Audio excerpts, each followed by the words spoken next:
1947లో బానిస సంఖ్యల నుంచి విముక్తి పొంది స్వతంత్రం పొందినాం. కానీ మన జీవితాల్లో ఆర్థిక బానిసత్వం నుంచి ఇంకా బయటికి రాలేదు అనేది వాస్తవం.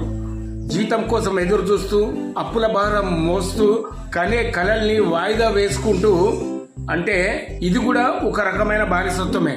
ఇక్కడ సంఖ్యలు కనిపించవు, మన సమయాన్ని మనశ్శాంతిని నష్టపోతుంటాం. మనకు ఆర్థిక స్వేచ్ఛ కావాలంటే మన డబ్బును మనమే వాడుకోవాలి. మనకు నచ్చిన పని చేసుకునే స్వేచ్ఛ, ఎవరికి తలవంచకుండా బ్రతికే గౌరవం. ఇప్పుడు జెండా ఎగరవేసి మన దేశ స్వతంత్రాన్ని గౌరవిద్దాం, దేశాన్ని గౌరవిద్దాం. అలాగే మన జీవితంలో ఏర్పడిన ఆర్థిక బానిసత్వం గురించి ఒక పక్క ప్రణాళిక ప్లాన్ వేసుకొని ముందుకు వెళ్దాం. దేశం స్వతంత్రం పొందితే చరిత్ర మారుతుంది. మన జీవితాలు ఆర్థిక స్వేచ్ఛ పొందితే మనందరి జీవితాలు మారుతాయి.